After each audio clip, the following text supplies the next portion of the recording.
विभिन्न प्रकार की परागण विधियों को संक्षेप में समझाइए भाई। ठीक है, तो देखो एक तो आती है आपकी वायु परागण, ठीक है ना, वायु परागण, जल परागण, कीट परागण, पक्षी परागण, चमगादड़ परागण, इस तरह से कई सारे परागण आपके सामने आते हैं। तो प्रत्येक परागण को आपको समझना है, ठीक है, और उनको साथ साथ आपको लिखते भी रहना है। तो पहला परागण आता है हमारे पास वायु परागण। कौन सा आता है? वायु परागण।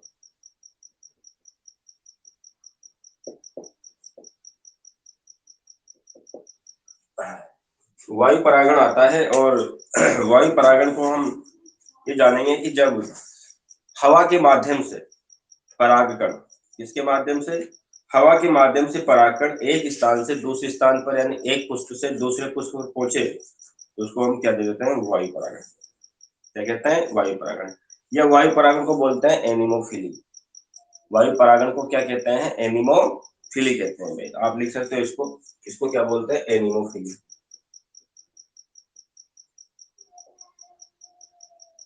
एनिमोफिली। वायु परागण को हम क्या कहते हैं? एनिमोफिली कहते हैं। ठीक है ना, इसको आप अच्छे से याद रख लीजिए, एनिमोफिली, वायु परागण। ठीक है, तो ये याद रखना है आप लोगों को, वायु परागण को एनिमोफिली भी कहते हैं। तो सिंपल सिंपल सी बातें, तुमको समझने की जरूरत नहीं, डायरेक्ट अपन नोट्स बनाते हैं इनके और लिखते हैं। लिखना है इसमें जब, लिखना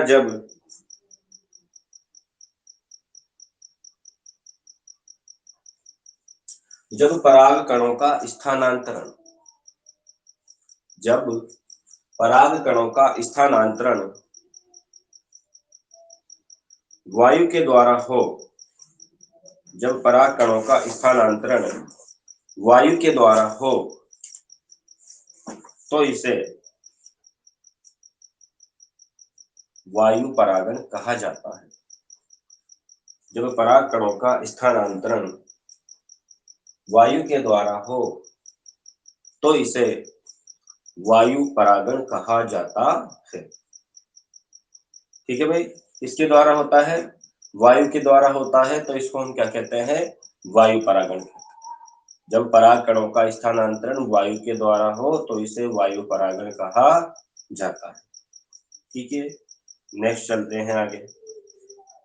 अब वायु द्वारा परागण होने के लिए कुछ अनुकूलन चाहिए, क्यों होते हैं, है ना भाई? वायु के द्वारा परागण की क्रिया क्यों हो रही है, उसके लिए क्या होना चाहिए? अनुकूलन होना चाहिए कि जो परागकण है वो कैसे हो? हल्के होने चाहिए। कैसे होने चाहिए? हल्के होने चाहिए, ये हमको याद रखना है। तो आगे लिखना, यहाँ पे है ऐसे स्टार लगा के हेडिंग लिखना, वायु परागण के अनुकूलन। वायु परागण के अनुकूलन, और पहला अनुकूलन यह है कि वायु परागण के अनुकूलन में हम समझेंगे कि क्यों होता है वायु परागण। ठीक है, तो इसलिए होता है भाई कि पहली बात तो जो परागकण है वो कैसे होते हैं? हल्के होते हैं, इसलिए होता है वायु परागण। ठीक है, और ये भी याद रखना है छोटे हल्के, उसको तो लिखना है इसमें, वायु द्वारा परागित होने वाले, वायु द्वारा परागित होने वाले पुष्पों के परागकण, पुष्पों के परागकण,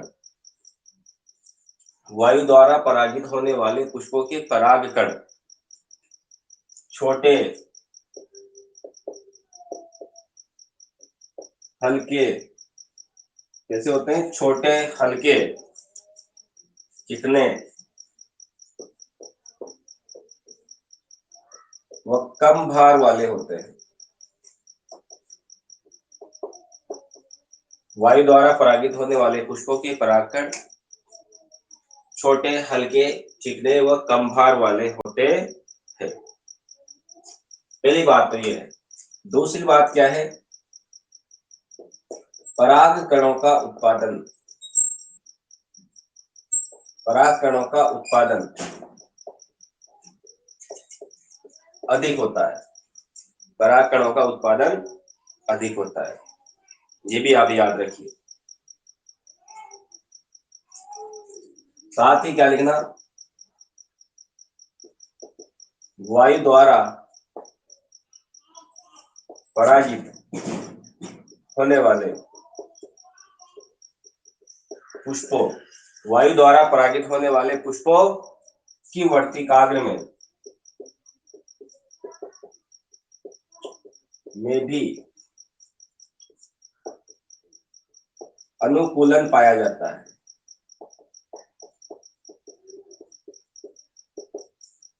वायु द्वारा परागित होने वाले पुष्पों की वर्तिकाग्र में भी अनुकूलन पाया जाता है, याद रखिए आप लोग इसको।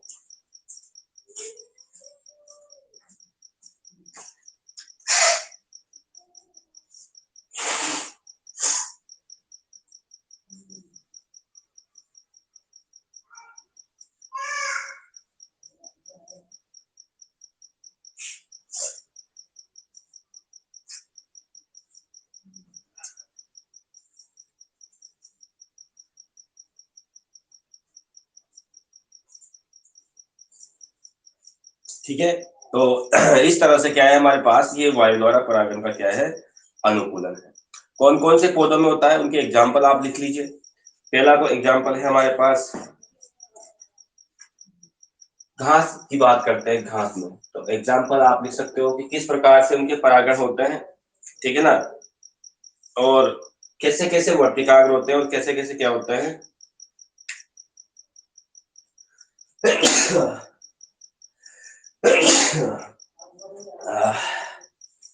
देखिए, तो यहाँ पर देखिए आप जो जैसे वर्तिकाग्र होती है ना, उससे भी कुछ अनुकूलन मिलता है। तो घास की कैसी वर्तिकाग्र होती है, तो आप लिख सकते हो यहाँ पे, जैसे घास की बात करते हैं, ठीक है ना, तो घास में हम बात करेंगे, घास में रोमिल या पक्षमाबी, घास में रोमिल या पक्षमाबी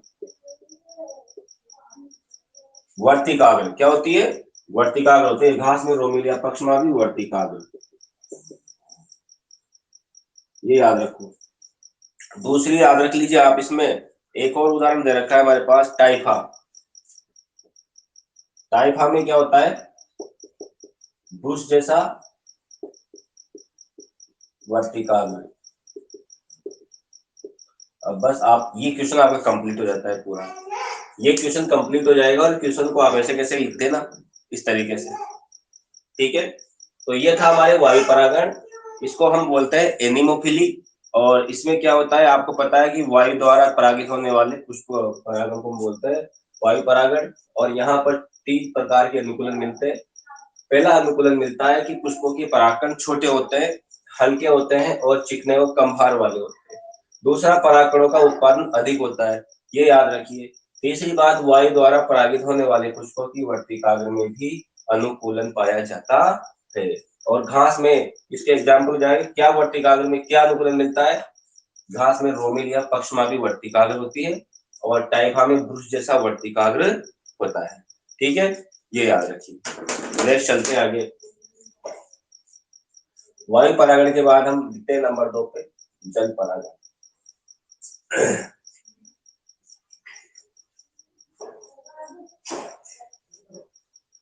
नंबर 2 पे आ जाएगा हमारे पास जल परागण।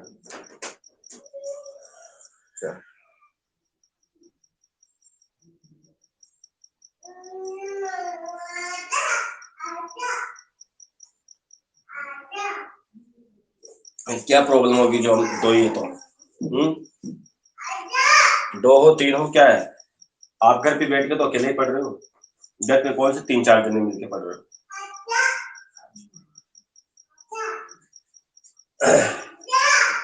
एग्जाम भी अकेले देना है, पास भी अकेले होना है, नौकरी भी अकेले लगना है कि 4-4 जनों के एक साथ लगना है।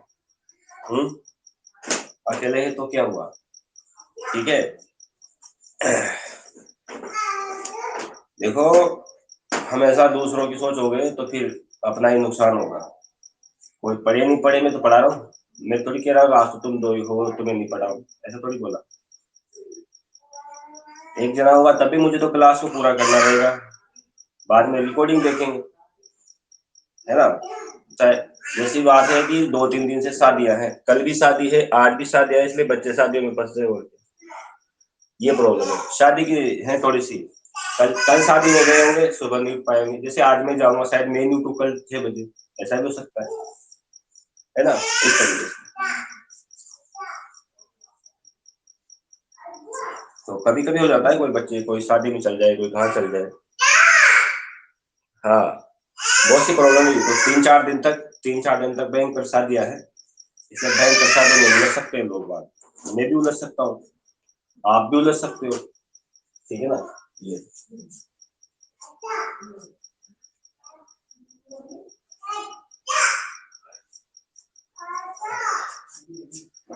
चलिए आगे देखिए, उसके बाद अपना आता है नेक्स्ट वाला, जो हम नंबर 2 पे पढ़ रहे थे, जल परागण। जल परागण, जल परागण को बोलते हैं हाइड्रोफिली।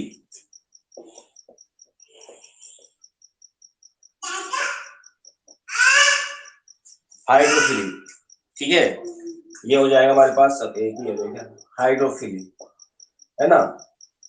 हाइड्रोफिली में क्या है, हाइड्रोफिली जल से संबंधित है ना। तो इसमें क्या होता है कि जो जब परागकणों का स्थानांतरण किसके द्वारा हो, जल के द्वारा हो, तो इसको क्या बोलते हैं हम, जल परागण। बिल्कुल सिंपल सी परिभाषा लिख लीजिए यहाँ पर, देखिए, जब जब पराग कणों का स्थानांतरण, जब पराग कणों का स्थानांतरण जल के द्वारा होता हो, जब पराग कणों का स्थानांतरण जल के द्वारा होता हो, तो इसे जल परागण कहते हैं। जब पराग कणों का स्थानांतरण जल के द्वारा होता हो, तो इसे जल परागण कहते हैं, तो इसे जल परागण कहते हैं, ठीक है। तो इसे जल परागण कहते हैं। अब जल परागण भी 2 प्रकार का होता है, कितने प्रकार का होता है, 2 प्रकार का। एक तो होता है अधोजल परागण, एक होता है अधिजल परागण, ठीक है। लिखना आगे, जल परागण 2 प्रकार का होता है, जल परागण 2 प्रकार का होता है, इनको ऐसे लिखना 2 बार करके, जल परागण 2 प्रकार का होता है। इसको बोलते हैं पहले वाले को अधोजल परागण,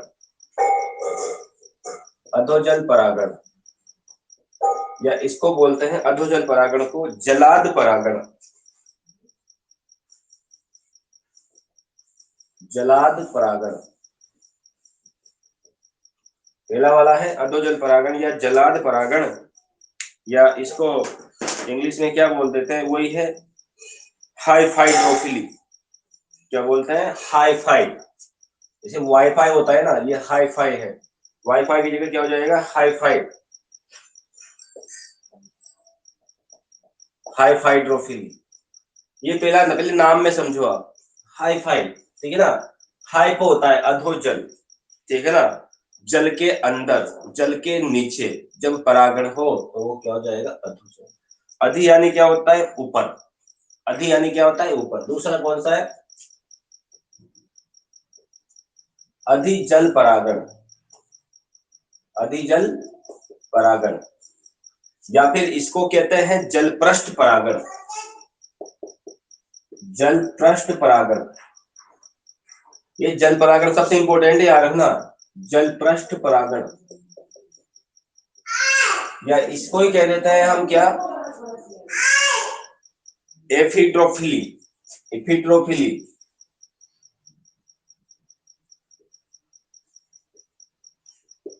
एफिड्रोफिली, ठीक है। ये तो ये इनके नाम याद रखो, हाइड्रोफिली, फिर हाइड्रोफिली, फिर एफिड्रोफिली, ऐसे इनके नाम हो जाते हैं। अब इनकी परिभाषा तो बिल्कुल सिंपल है, परिभाषा में कुछ नहीं रखा, आपको एग्जाम्पल याद रखना है बस, एग्जाम्पल सबसे महत्वपूर्ण है इनके। और उन एग्जाम्पल को ही आपके कंपटीशन वाले एग्जाम में पूछा जाएगा नीट लेवल पे। ठीक है, चलिए इसका क्या लिखना है, जब, या लिख लीजिए परागण जब परागण क्रिया जल के भीतर हो,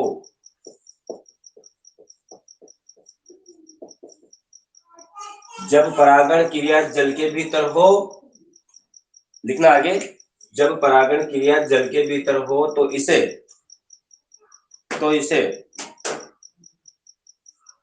अधोजल परागण कहते हैं। जब परागण क्रिया जल के भीतर हो तो इसे अधोजल परागण कहते हैं। बस ये परिभाषा, जल के भीतर, अधो यानी नीचे, जल के अंदर, जल के भीतर हो तो इसे क्या कहते हैं, अधोजल परागण कहते हैं। और आप इसके एग्जाम्पल ही याद रखो, सबसे इंपॉर्टेंट तो यही है। एग्जाम्पल आ जाता है हमारे पास नाजास। कौन सा एग्जाम्पल, एक तो नाजास, नाजास हो गया। नाजास के बाद आ जाता है आपके पास सिरिटोफिलम, पौधों के नाम याद रखना है। नाजास, एक नंबर का क्वेश्चन पूछेगा पेपर में, ऐसा कौन सा पौधा है जिसमें जल परागण होता है। उसके बाद है जोस्टेरा,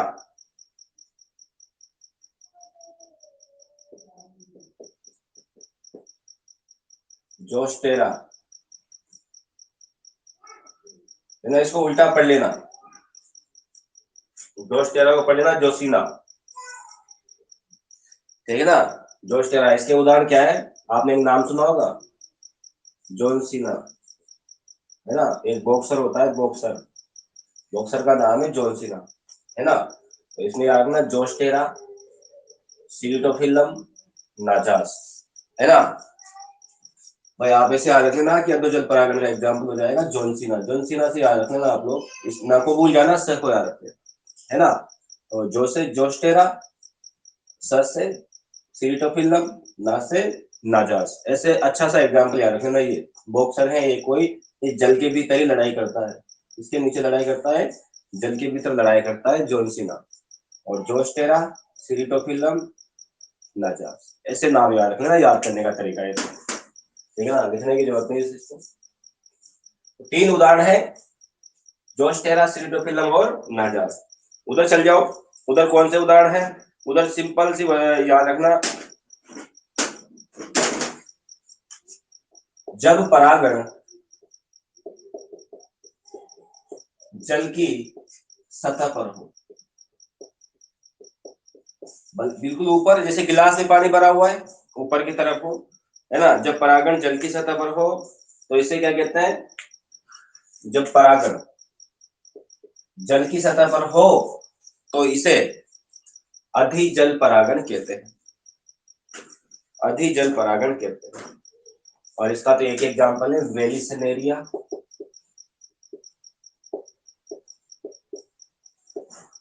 वेलिसनेरिया, इसका एग्जांपल हो गया वेलिसनेरिया। नेक्स्ट आता है हमारे पास, एक नोट यहाँ पे डालेंगे,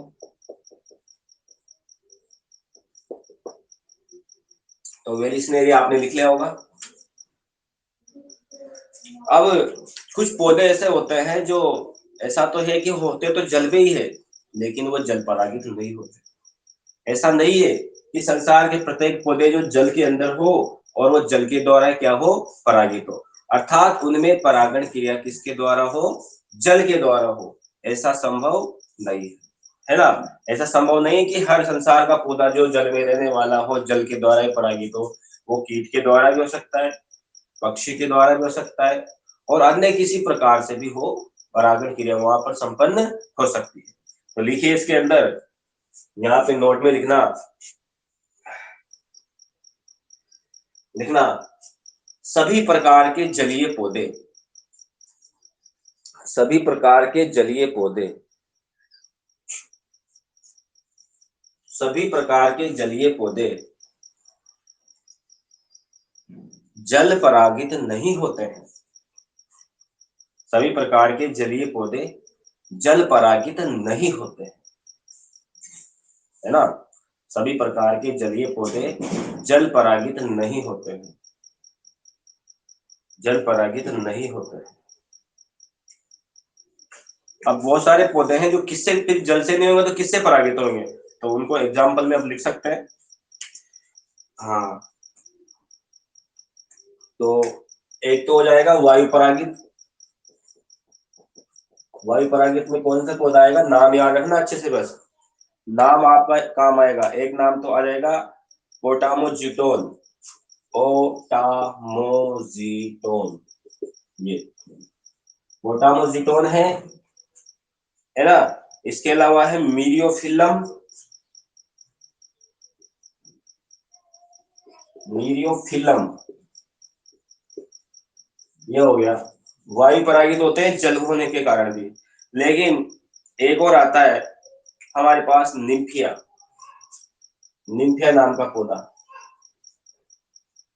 बीच में से पुला रहता है ये निम्फिया। और निम्फिया होता है हमारे पास किसके द्वारा परागित होता है, कीट के द्वारा। यहाँ पे लिख सकते हो कीट परागित। निम्फिया जो होता है वो कीट परागित होता है। तो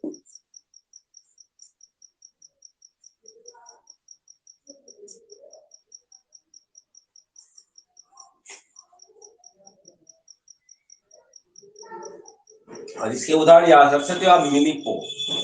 कैसे याद रख सकते हो इसके उदाहरण शॉर्टकट में, मिनीपो,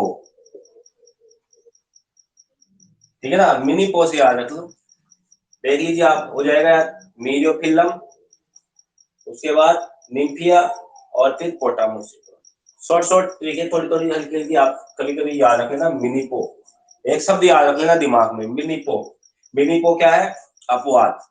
किसका अपवाद, जल परागण का अपवाद। क्यों है अपवाद, क्योंकि यहाँ पर जो मीरियोफिलम है और पोटामोजिटोन है, ये तो वायु द्वारा परागित होते हैं, और हमारा निम्फिया जो होता है वो कीट परागित होता है। इसको कीट आते हैं परागित करने, ठीक है, इसको आते हैं कौन, वायु के द्वारा, हवा के द्वारा परागण एक स्थान से दूसरे स्थान पर पहुंच जाते हैं। तो इस प्रकार से ये हमारे पास 3 उदाहरण है, नोट में आपने लिख लेना। और नोट वाले खास तौर पे याद रखना इन चारों उदाहरणों, तीनों उदाहरणों को, सबसे इंपॉर्टेंट उदाहरण है ये, ठीक है। अब ये तो थे हमारे कौन से, जल परागण। इसको बोलते हैं हाइड्रो, एक बार फिर समझ लेना, हाइड्रोफिली। इसके 2 प्रकार है, हाइफ हाइड्रोफिली और एफिड्रोफिली, है ना। हाइफ हाइड्रोफिली और एफिड्रोफिली। हाइफ हाइड्रोफिली में क्या होता है, जल परागण की क्रिया जल के भीतर होती है और इसमें जल के बाहर होती है, यानी जल की सतह पर होती है। इसके एग्जाम्पल है नाजास, इसका एग्जाम्पल है नाजास, सीटोफिलम और जोस्टेरा। ऐसे याद रख सकते हो। इस एक शब्द में सारे आ जाएंगे, नाजास आ जाएगा, जोस्टेरा आ जाएगा, सीटोफिलम आ जाएगा। इस तरीके से आपको सारे उदाहरण याद। नेक्स्ट आप हेडिंग डालिए कीट परागण, कीट परागण की हेडिंग डालिए।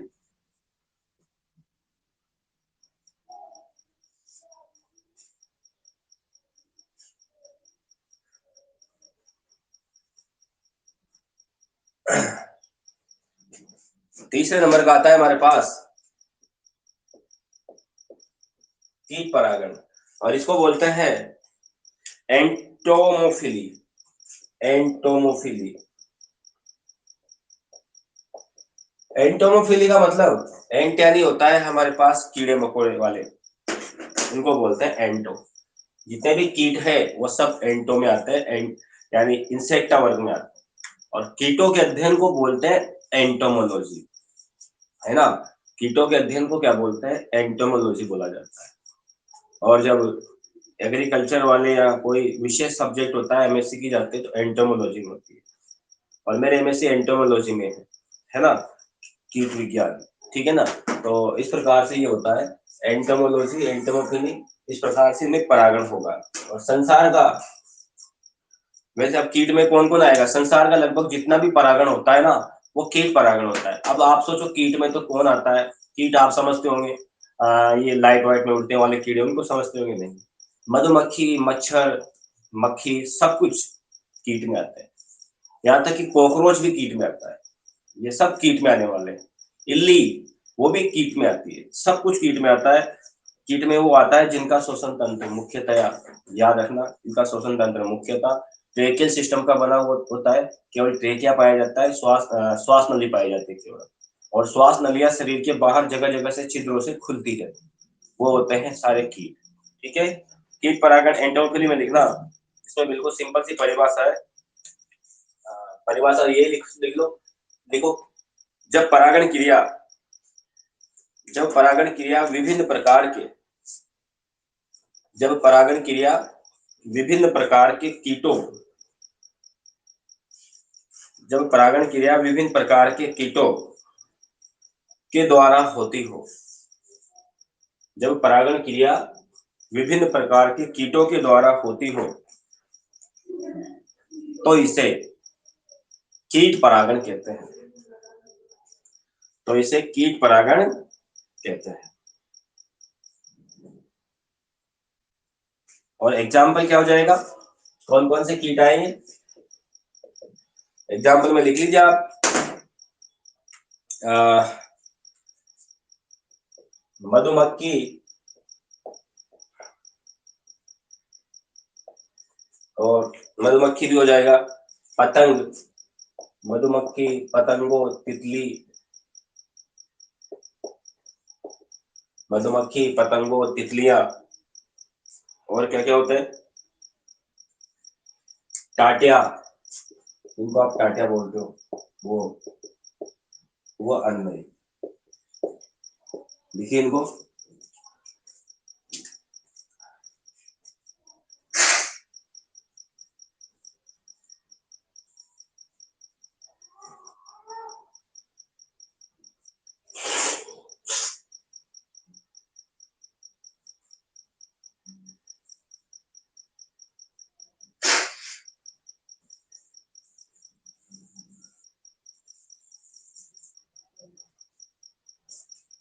मधुमक्खी होगी, टाटिया हो गया और तितलियां हो गई, है ना। इसके बाद और लिखिए एक दो, तो ये तो इसके उदाहरण हो गए, है ना। इसके उदाहरण है सारे के सारे कीट परागण के उदाहरण है। अब कीट परागण में आपको इतना याद रख लेना कि किसके द्वारा सर्वाधिक कीट परागण होता है, तो लिख सकते हो आप लोग इसमें, ये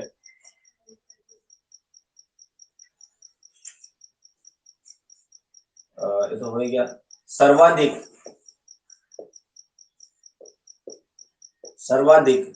कीट परागण, सर्वाधिक कीट परागण लगभग 80% मधुमक्खियों के द्वारा होता है। मधुमक्खियों के द्वारा होता है सर्वाधिक कीट परागण, यानी कि कितना, 80% मधुमक्खियों के द्वारा होता है। अब ये क्यों होता है परागण, इसके लिए हमारे पास उत्तर है। क्यों, क्योंकि पक्षी और जो कीट होते हैं, कीट की बात कर रहे, वो इनके पास क्यों आएंगे पुष्पों के पास, क्योंकि इनके पास क्या होता है, मकरंद होता है। क्या होता है, मकरंद होता है, इसलिए यहाँ पर ये सारा अनुकूलन होता है। तो इसका अनुकूलन भी लिख सकते हैं अपन यहाँ पे, सर्वाधिक कीट परागण किसके द्वारा होता है, मधुमक्खियों के द्वारा होता है। अब यहाँ और भी उदाहरण लिख सकते हो आप, मधुमक्खियों के द्वारा होता है, और भी है, चलो यहाँ लिख लीजिए आगे। कीट परागण हेतु पुष्पों में कीट परागण हेतु पुष्पों में निम्न अनुकूलन पाए जाते हैं। कीट परागण हेतु पुष्पों में निम्न अनुकूलन पाए जाते हैं।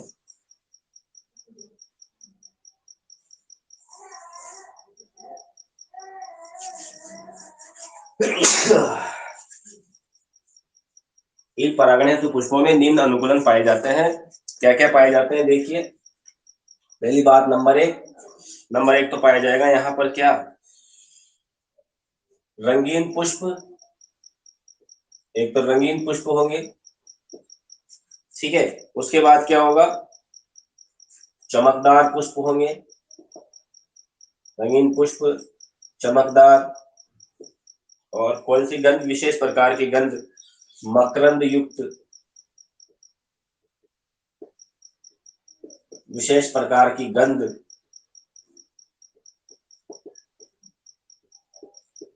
विशेष प्रकार की गंध, ठीक है ना।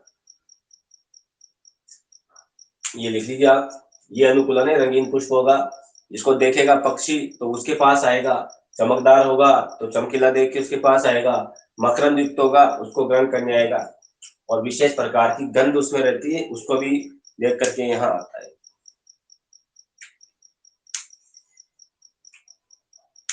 और ऐसे रंगीन रंगीन पुष्प किसके होते हैं, फिर लिख लीजिए एग्जाम्पल कुछ और, यहाँ नहीं लिखा है मैंने, यहाँ लिख लीजिए।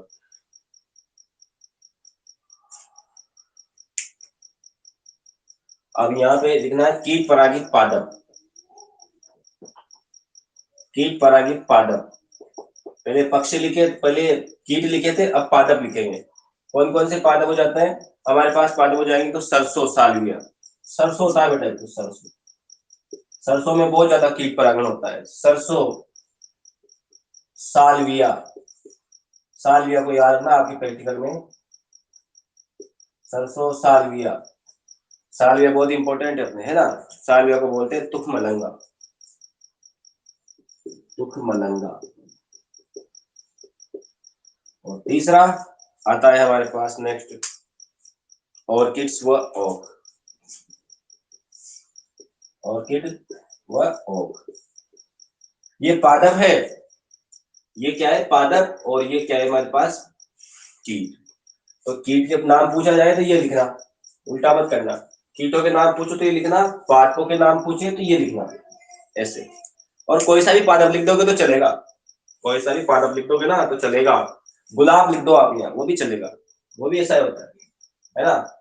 गुड़हल लिख दो वो भी चलेगा, कुछ भी लिख दो, लेकिन किताब के उदाहरण दी है तुक मलंगाई, कुछ उदाहरण विशेष तौर पे, और इनको आपको याद रखना, ठीक है।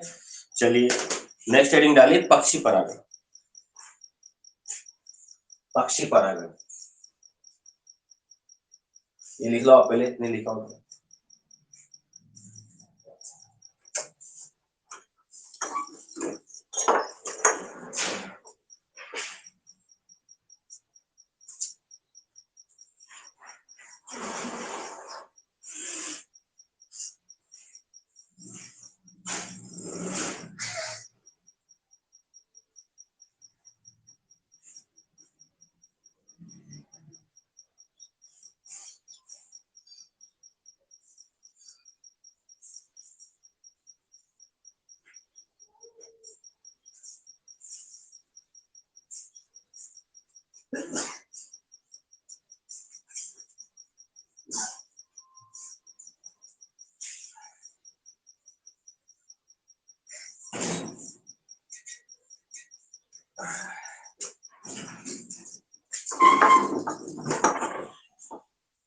आज थोड़ी तबीयत डाउन होगी नहीं।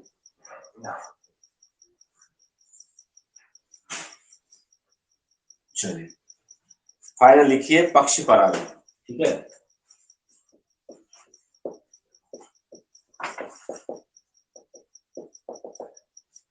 पक्षी परागण को, ठीक है ना, पक्षी परागण लिखिए, इसको बोलते हैं ऑर्निथोफिली,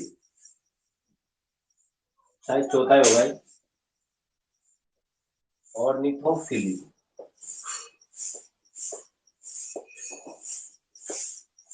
हाँ, ऑर्निथोफिली के बारे में क्या है कि पक्षियों के द्वारा होता है ना परागण क्रिया, तो उसको बोलते हैं ऑर्निथोफिली, ठीक है। तो परिभाषा इनमें सीखने की जरूरत है ही नहीं, सीधी लिखने की जरूरत नहीं है, डायरेक्ट लिखिए आप लोग यहाँ पे। देखिए जब परागण क्रिया, जब परागण क्रिया पक्षियों के माध्यम से हो, जब परागण क्रिया पक्षियों के माध्यम से हो तो इसे पक्षी परागण कहते हैं। जब परागण क्रिया पक्षियों के माध्यम से हो तो इसे पक्षी परागण कहते हैं, ठीक है। पक्षियों के माध्यम से होगी, पक्षी कौन कौन से आप भी देखते होंगे, पक्षियां भी आती है, पक्षी जो भी होते हैं पेड़ पौधे पे आपने देखे होंगे, वो परागण क्रिया करते हैं, फलों को रस को चूसते हैं, इसके अलावा और भी काम वहां पे करते हैं। तो और इसका एग्जाम्पल क्या हो जाएगा वैसे, एग्जाम्पल उष्ण कटिबंधीय पादप, उष्ण कटिबंधीय पादप, उष्ण कटिबंधीय पादप होते हैं, और इनके अनुकूलन क्या होंगे। उष्ण कटिबंधीय पादप तो होंगे, और इसका अनुकूलन क्या होगा भाई, पक्षी के द्वारा परागण क्रिया क्यों होगी। तो इनके लिए पुष्प कैसे होंगे, ध्यान देना, पुष्प कैसे होगा, पुष्प नलिकाकार होगा। कैसा होगा, नलिकाकार, क्योंकि नली के जैसा होगा तो पक्षी की चोंच उसमें फंस जाएगी, इसलिए वो नलिकाकार होगा। पुष्प कैसा होगा, नलिकाकार होगा। उसके बाद पुष्प कैसा होगा, प्याले नुमा होगा। ऐसे मैं लिख रहा हूं, लिखना, पुष्प कैसा होगा, प्याले नुमा होगा, तब जाके ऐसा काम होगा। अगली बात, पुष्प कैसा हो सकता है, कुंभाकार भी हो सकता है। कुंभाकार यानी मटके के जैसा, कुंभाकार। तो इस प्रकार से ये है, इनके एग्जाम्पल भी आप याद रख सकते हो। पुष्प नलिकाकार होगा, पुष्प प्याले नुमा होगा, और कुंभाकार होगा। इसके साथ में अनुकूलन भी लिख लिया अपन ने, और साथ में इनके एग्जाम्पल भी देंगे। प्याले नुमा जो होता है ना, वो किसमें होता है, बोतल ब्रुश में होता है। पौधे का नाम है भी ये, बोतल ब्रुश। बोतल ब्रुश नाम का कोई पौधा होता है, और बोतल ब्रुश को बोलते हैं केलिस्टेमोन। केलिस्टेमोन,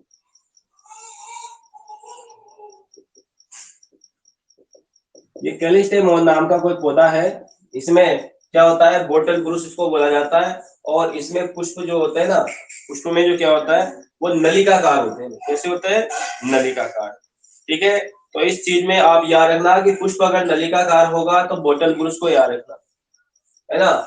उसके बाद प्याली नुमा की बात, सॉरी उल्टा बोल दिया मैंने यार, एग्जाम्पल नहीं लिखा था आपने, लिख लिया क्या, एग्जाम्पल लिखोगे, ये इसका नहीं है, नलिकाकार का नहीं है। नलिकाकार का उदाहरण है सिर्फ तंबाकू, काटना उसको, तंबाकू लिखना, यहां लिखना आप बोतल ब्रुश, प्याली नुमा में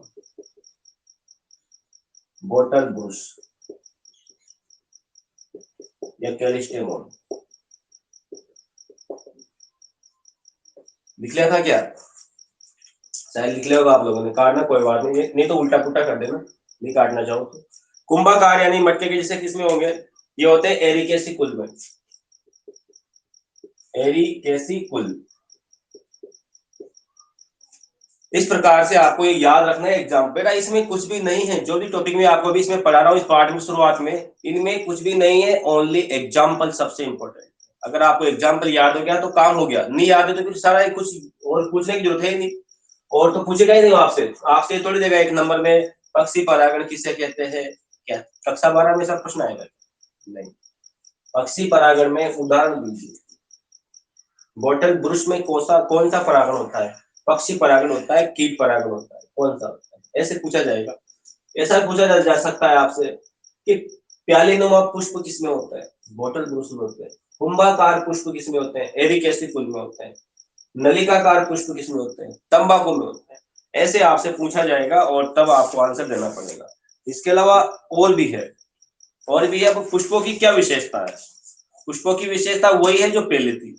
पुष्प कैसे होंगे, चमकदार होंगे, कैसे होंगे, चमकदार, आकर्षक होंगे और मकरंद युक्त होंगे। तो इसका भी अनुकूलन है हमारे पास, ठीक है ना। ये अनुकूलन भी हम बोल सकते हैं, पुष्प नलिकाकार, प्याली नुमा, कुंभाकार, ये तो अपन ने अलग से लिख ही लिया, ठीक है ना। अब इनके नीचे से लिखना, स्टार लगा के लिखना। अब ये परागण क्रिया कैसे होती है, इसके बारे में एक लाइन लिखनी है आप लोगों को, इसमें ये पूरा हो जाएगा आपके। लिखना, पक्षी परागित पुष्प, पक्षी परागित पुष्प चमकदार, पक्षी परागित पुष्प चमकदार,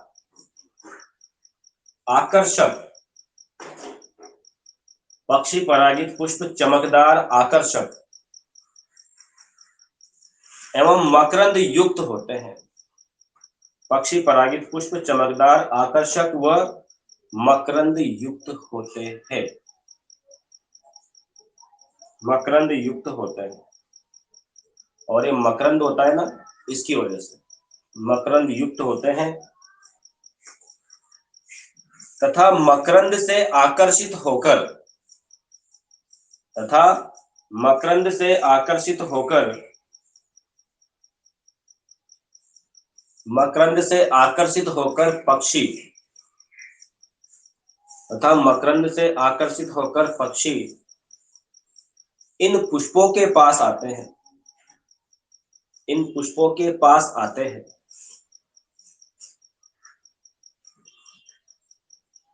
इन पुष्पों के पास आते हैं, उस समय परागकण, उस समय परागकण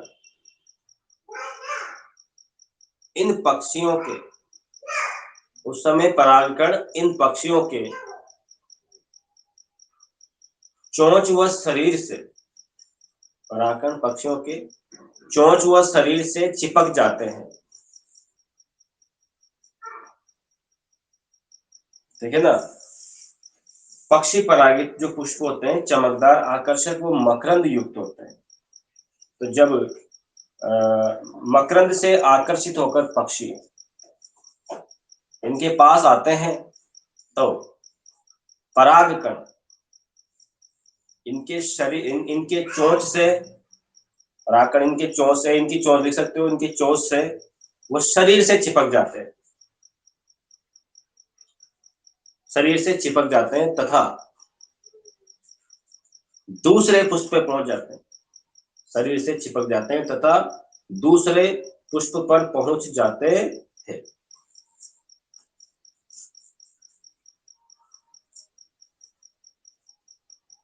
अब यहाँ पूछा जाएगा आपसे कि प्रमुख परागणकर्ता पक्षियों के नाम बताओ, तो लिखना आप नाम यहाँ पे। प्रमुख परागणकर्ता पक्षी, इनके नाम लिख लीजिए आप परागणकर्ता पक्षियों के। फिर से नंबर 1 गुंजन, गुंजन पक्षी, या बोलते हैं इसको हमिंग बर्ड, हमिंग बर्ड, ये पक्षी है ना, हमिंग बर्ड। उसके बाद लिखिए शकरखोरा, शकरखोरा, इसको बोलते हैं सनबर्ड, सनबर्ड, शकरखोरा। और उसके बाद आता है नेक्टेरिना, शकरखोरा हो गया ना, शकरखोरा के बाद नेक्टेरिना,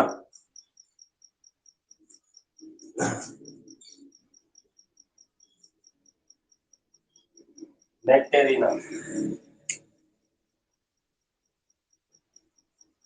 ये 3 है, ये 3 क्या है ना, ये यहाँ पर आप याद रखना, इसको ऐसे भी याद रखना ना, जो नक्टेरिना होती है ना, नक्टेरिना गुस्से में आके शक्कर खा गई, क्या रखोगे उदाहरण, पक्षियों के नाम कैसे याद रखोगे, नक्टेरिना गुस्से में आके, यानी गुस्से में, यानी गुंजन गुस्से में आके शक्कर खा गई, शक्कर खोरा, नक्टेरिना गुस्से में आके शक्कर खा गई। अब गुस्से में आके शक्कर खा गई, देखो और तो कुछ नहीं है, शक्कर खा गए, है ना। तो ऐसे याद रख लेना, पक्षियों के नाम है ना परागण करता पक्षी, नक्टेरिना गुस्से में आके शक्कर खा गए। आपकी क्लास 7:50 की होगी फिजिक्स की, ठीक है ना, इसे टेंशन मत लेना।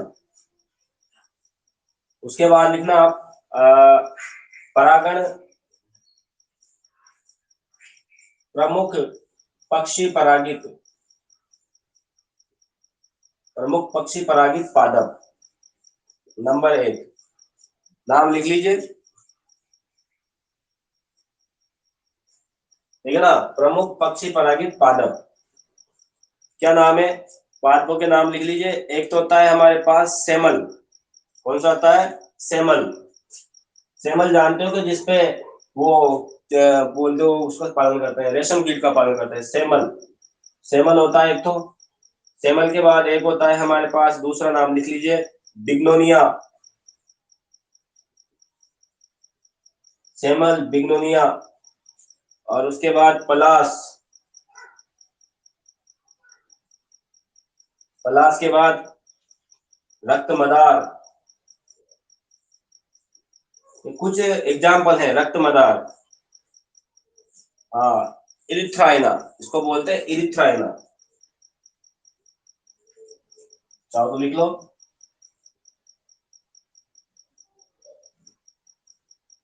लिथाइना है ये, लिथाइना।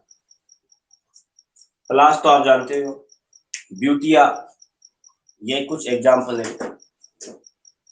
तो हमारे पास क्या है, ये पक्षियों के नाम याद रखना पहले तो, फिर आप परागित पादपों के नाम याद रखना।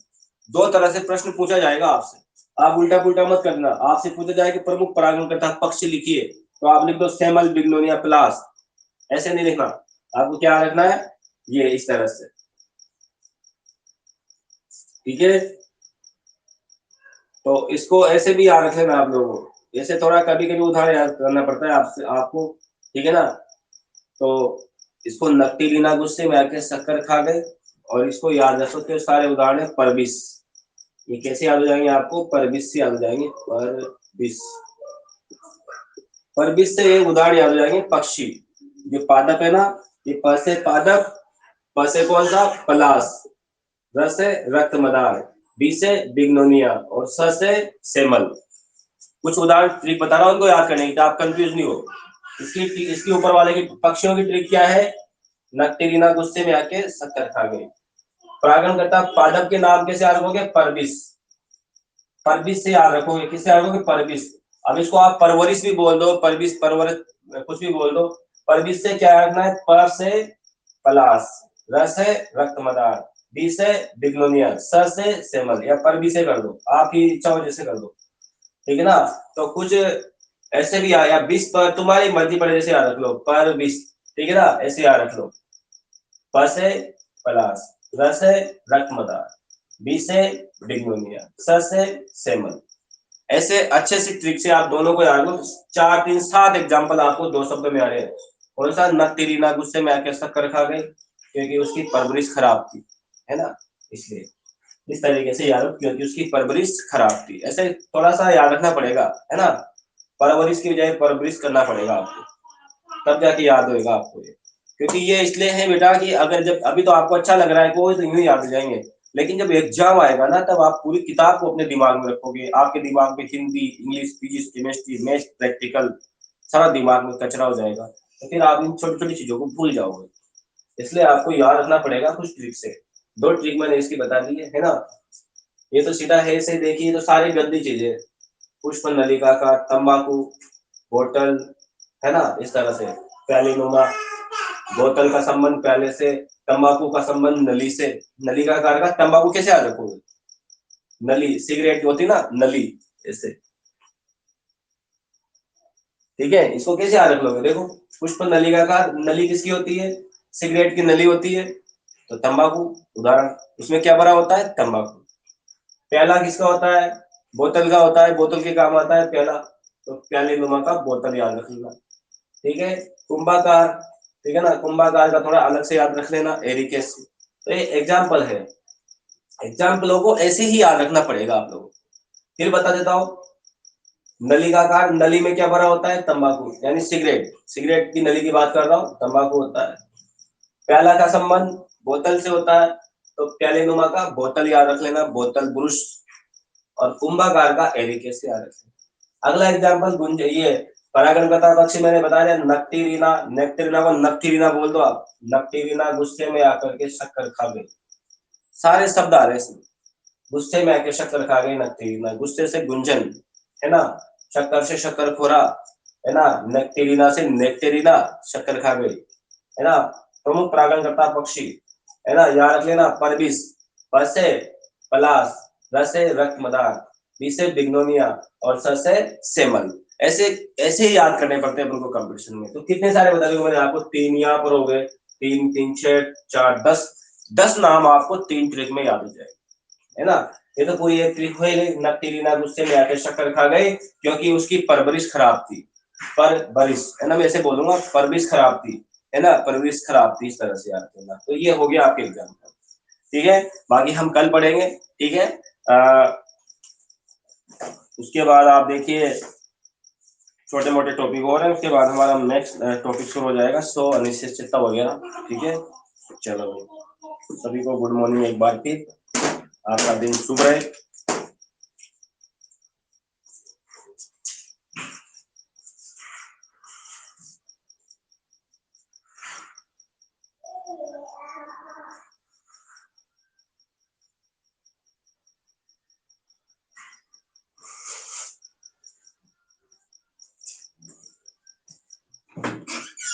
गुड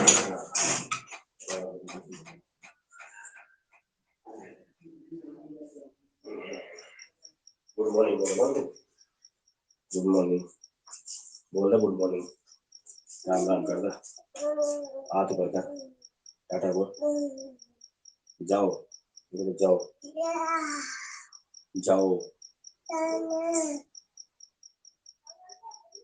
बेटा इधर बात कर, बोल जाओ, ना बोलो, तू तो खड़ा हो जा, खड़ा हो जा, खड़ा हो जा, बोल हट दे,